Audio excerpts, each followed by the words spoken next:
As smart city conversations move forward at local, state, and federal levels, not too many states have gotten ahead of the trends like the Commonwealth of Virginia as it relates to connectivity and mobility under the leadership of Governor Terry McAuliffe.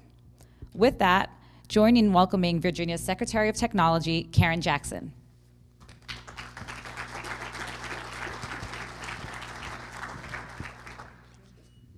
Thanks and good morning, everybody. It's an honor to be invited to come to speak at this conference. What a great turnout. Smart communities and smart cities is something that is really, it's catching fire.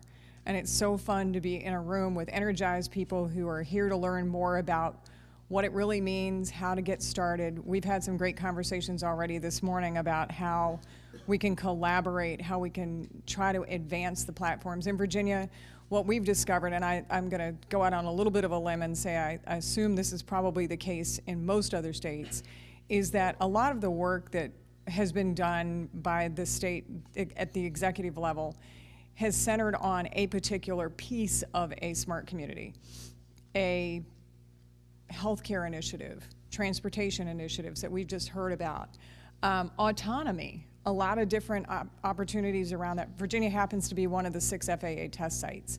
So we have a lot at stake when it comes to autonomous vehicles as well as drones in the air, which I'm very, very excited to get to see a drone race today.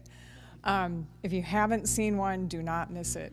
But what we're hoping for in Virginia, and we've pulled together a work group, we're following the NIST supercluster model, is to really start a conversation within our own state about how what we've done at the state level with regard to autonomy, with regard to healthcare, renewables, all of those things, how can we bring those together and put them in the context of a smart community?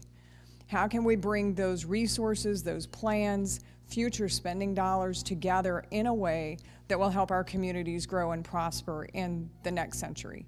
We have about 2.5 months left in our administration, so we're on our, I hate to say last leg, but we're in our waning days. And we've just really, truly started into this initiative, and I have to tell you, it's been one of the best initiatives that we've ever kicked off. The interest level is very, very high. The commitment, I think where we're seeing the little bit of a chink in the armor is at our local and community levels, where there just needs to be more education. There needs to be a greater understanding, excuse me, for those that have to make the decisions.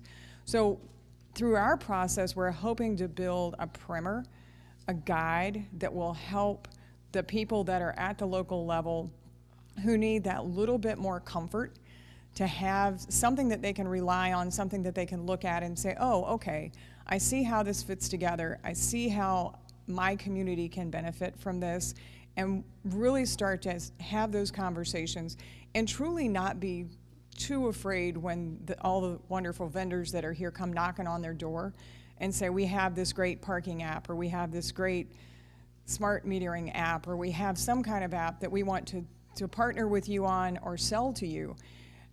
All of us are operating on very, very thin risk margins. And I say risk margins from a couple of different standpoints. One being the financial side of the house, the second being a reputational side of the house. Nobody wants to make a mistake. And nobody wants to spend scarce dollars on something that doesn't live up to a promise. That's not a reflection on the vendors. It's a reflection on fit. Not every technology is going to fit in every community the same way. You have to take the culture of the community into consideration. A city is not going to be like a rural coal county. It's just not gonna fit the same way.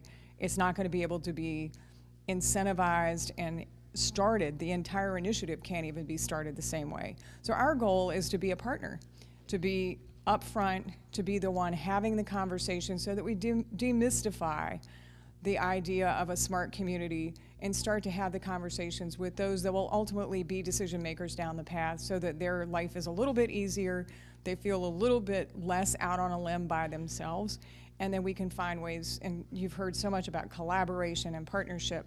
All of those things are going to be absolutely necessary, whether it's state, federal, local. We're all going to have to partner together, because if you think about the regulatory environment that deals with transportation and other arenas, it's all interrelated. There's federal regulations, there's state regulations, and there's local regulations. We've got to make sure those stay in sync. And so it's going to be incumbent on not only the private sector to work with the public sector, but for the public sector to really get our act together and have conversations with each other's across state lines and up the food chain into the federal level as well. So I'm excited to be here for the rest of the day. I'm on a panel later, which is even more exciting because I get to spend a whole day having conversations about smart regions, and that's something that I don't normally have the pleasure of doing. So I'm looking forward to being with you the rest of the day, and just thanks to all the sponsors, thanks to all of you for being here.